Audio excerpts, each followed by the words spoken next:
Pemirsa, Endang, seorang supir bajai tembak yang membawa Malika Anastasia dan pelaku penculikan dari Jalan Gunung Sahari Raya Sawah Besar, Jakarta Pusat menuju stasiun Beos Kota, Jakarta Barat pada 7 Desember lalu mengaku mendapat uang sebesar Rp40.000 sebagai ongkos bajai. Namun setelah berita tentang aksi penculikan tersebut viral, sang supir bajai justru mengalami trauma dan memang berdiam diri di rumah menjadi pengangguran. Ya, saya lihat beli Kentucky, masuk ke Kentucky. Terus nggak lama saya emang jalan lagi. Pas naik, pertama ke ITC.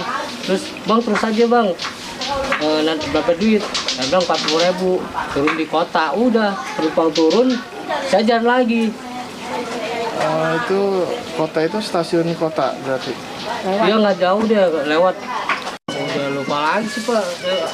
Saya nggak begitu perhatiin mukanya, naik juga. Ya seperti orang biasa naik ya. Sama sih emang perhatiin, cuman ini saya udah nggak ingat lagi. Yang bapak ingat apa pak? Dia menggunakan apa atau ciri-ciri yang rapi atau bapak kemeja atau gimana pak? Enggak pakai, pokoknya dia nggak tahu pakai baju baju. Nggak tahu pak saya. Itu sampai stasiun kota jam berapa itu pak? Dekat-dekat situ? Belum jam 4 ya kalau kurang. Saya masalah langsung setoran sih pak. Langsung pulang ya? Iya, langsung setoran itu. Bisa jarak ya pas jam itu hampir sebulan deh. Oh, nggak narik? Nggak narik. Kenapa pak? Ya nggak ada ngasih. Pengemudi memang sepertinya tidak terlalu memperhatikan, Pak Jasra tidak terlalu ingat seperti apa wajah, ciri-ciri fisik, mukanya dari pelaku ini. Tapi kita harapkan ada pihak-pihak lain, saksi-saksi lain yang bisa memberikan keterangan ciri-ciri fisik sehingga mempermudah kinerja polisi. Karena polisi salah satu hal yang dihadapi ini menjadi hambatan adalah wajah dari pelaku ini tidak terekam CCTV. Walaupun memang keberadaan dari terduga pelaku ini sempat terekam oleh CCTV di berbagai daerah, di berbagai wilayah di ibu kota. Rasanya kalau tadi kita dengarkan apa disampaikan oleh Pak Arianto tadi, ini butuh kegigihan dari para penyidik, artinya juga butuh keseriusan mereka, Pak Jasra. Ya Mbak, jadi saya percaya ya polisi tentu memiliki sumber daya yang luar biasa ya. Kalau memang ini diungkap secara serius gitu ya, saya kira mudah-mudahan dalam waktu dekat ini dapat ditemukan anak ini dengan selamat dan bisa ketemu dengan orang tua gitu ya. Dan saya setuju dengan Pak Sutadi, tentu negara harus mengerahkan seluruh potensi yang ada dan termasuk juga pelibatan masyarakat, kemudian puzzle-puzzle yang tadi sudah mulai disusun gitu ya. Dan kita tentu jaringan anak tentu kita kerahkan juga gitu ya. Sehingga apa yang menjadi harapan kita, harapan publik, anak-anak ini bisa ditemukan dengan selamat. Nah yang kedua tentu ini menjadi catatan ke depan ya, apalagi ini mau tahun baru, ruang publik sudah dibuka gitu ya, agar peristiwa serupa ini tidak terjadi lagi gitu ya.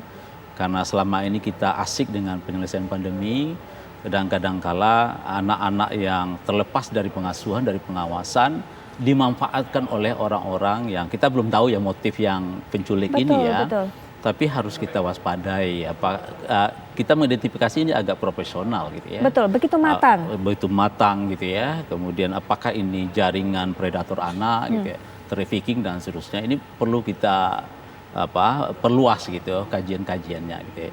Dan tentu kita berharap karena polisi memiliki alat yang cukup kuat untuk mendeteksi mana pelaku ini, mudah-mudahan tidak sampai akhir tahun gitu ini Ananda ini bisa kita temukan gitu. Kita harapkan bersama Pak Arianto tadi kasus ini mendapatkan sorotan dari masyarakat sehingga masyarakat ketika sudah berlalu bukan hanya harinya berlalu tapi sampai pekan berlalu, 3 pekan lebih berlalu ini kemudian masyarakat mempertanyakan apa atau sebesar apa keseriusan dari pihak kepolisian untuk menyelesaikan ini. Begitu Pak Arianto tadi. Ya, kalau menurut saya gini ya, kalau lihat-lihat itu keterangan tadi kan tadi ada supir bajai, udah pernah lihat. Di orang tuanya juga pernah ketemu juga. Itu sebenarnya merupakan titik yang bagus ya untuk awal polisi untuk bikin lukis wajah. Lukis wajah kemudian dikonfirmasi dengan 3 orang itu, otomatis dia akan nanti jadi itu lukisan yang seperti foto yang dipampangkan oleh ini orang tuanya ini. Nah ini mestinya foto itu gambaran lukisan itu, kemudian diedarkan di medsos semua, tolong carikan orang ini adalah menculik ini, ciri-cirinya seperti ini, tingginya kurang lebih segini, wajahnya kayak gini. Kalau polisi cuma bikin tim sendiri, polisi 1000 pun nggak akan mampu itu nyari di mana-mana. Tapi dengan lihat melalui medsos, dibantu oleh masyarakat, saya kira itu jauh lebih banyak ada orang yang bisa membantu ketimbang polisi bikin tim yang banyak itu tadi gitu. Jadi saya kira ya ini titik awal yang agak bagus tuh.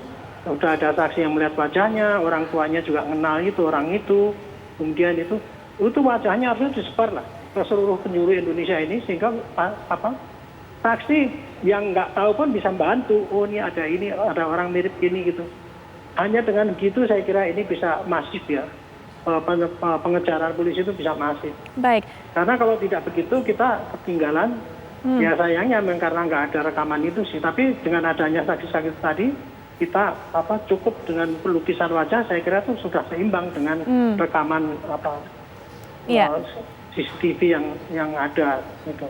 Baik, Pak Su tadi sempat juga dibahas tadi oleh Pak Jasra Putra bahwa melihat gaya penculikan atau metode penculikan yang dilakukan oleh terduga penculik ini sepertinya juga cukup matang, begitu Pak, cukup terencana, melihat situasi, mempelajari bagaimana keluarganya. Ini arahnya kemana Pak? Apakah memang kemungkinannya ini kita masih berbicara kemungkinan Pak, kita masih berbicara kita tidak ingin mendahului penyidikan, tapi apakah kemudian ada kecenderungan ke arah sindikat trafficking atau seperti apa Pak Arianto? Ya, kalau kita mestinya ya mencari asumsi yang terjelek ya gitu ya. Jadi ini kita harus asumsikan bahwa pelakunya ini adalah suatu sindikat pasti. Sindikat dan sudah profesional. Arahnya seperti itu sehingga menggalakkan kita untuk cepat mencari gitu. Jangan ini mungkin orang hanya amatiran atau tidak tujuannya tidak baik gitu. Tapi saya kira harusnya kita berasumsi risiko yang paling jelek. Gitu. Sehingga polisi yang menjadi andalan masyarakat, yang diandalkan oleh masyarakat harus cepat-cepat ini menjadi taruhan daripada polisi untuk menunjukkan bahwa dia itu memang pelindung dan pelayan masyarakat gitu. Jadi dalam kasus penculikan saya tadi katakan ya, ini kasusnya ini memang sangat meresahkan sekali. Dan taruhan kita itu kalau nggak bisa menangkap itu berarti seakan-akan waduh kita itu kayak nggak dipercaya lah gitu oleh masyarakat gitu. Tapi sekarang ini kuncinya kan kalau mengandalkan dari polisi sendiri kan nggak bisa. Dalam kondisi yang seperti ini polisinya banyak pun nggak akan mungkin bisa cepat mencari tanpa dibantu oleh masyarakat. Jadi intinya adalah kita berasumsi bahwa ini memang suatu sindikat gitu ya dari pasti pada banyak temennya. Tetapi kita kan nyarinya kan dari orang itu yang ngambil itu, satu-satunya itu yang kita bisa cari itu karena selama ini belum pernah ada terungkap kasus-kasus sindikat yang menculik orang sehingga kita bisa melacak kayak semacam kita ngejar teroris itu kan sudah ada jaringannya sehingga kita bisa ngeceknya kemana-mana. Baik. Tapi sekarang ini kan nggak ada ini gitu. Jadi ini memang tantangan dari polisi. Tapi saran saya itu tadi lah gunakan medsos yang banyak, sebarkan itu lukisan wajah itu mungkin kita akan terbantu oleh masyarakat. Dengan pengalaman Pak Sutadi juga kasus-kasus yang pernah ada walaupun tadi mengatakan jaringan trafficking dan sebagainya mungkin juga tidak mudah juga terendusnya berbeda dengan jaringan terorisme. Tapi dari kasus-kasus yang pernah ada Pak, dengan masa waktu 3 pekan ini seperti yang Pak Sutadi juga katakan kita ambillah kemudian kemungkinan terjelek. Biasanya kemudian korban masih ada di kota yang sama dengan daerah tempat dia diculik atau sudah berpindah kota atau seperti apa Pak kemungkinannya? Kita hanya mencoba meraba-meraba. Untuk saya nih, itu Bu, sampai sekarang ini saya nggak bisa memperkirakan ya. Apakah orang itu masa ada di dalam atau tidak, karena kita nggak ngerti motifnya daripada penculikan itu sendiri. Dan kemudian kalau kita lihat caranya itu kan dia kan sama sekali agak nggak seketika itu aja kan, nggak asal ambil kemudian pergi gitu. Saya kira ya kita nggak bisa menduga-duga apakah dia langsung keluar. Tapi juga mungkin juga kemungkinan ini bukan penculik yang ganas juga mungkin bisa jadi kayak gitu ya. Tetapi setelah tiga minggu ketemu ini ya saya pikir ya itu ya sudah harus kita nggak bisa berspekulasi lagi gitu. Harus dengan kesungguhan mencari kemanapun berada. Tapi kalau kita untuk memperkirakan apakah keluar kota apa enggak kita nggak percuma untuk itu. Lebih baik kita menyebarkan gambar itu ke seluruh Indonesia sehingga semua orang bisa ikut bantu dia dimanapun dia berada kan gitu. Baik Pak. Terakhir mungkin Pak Jasra Putra.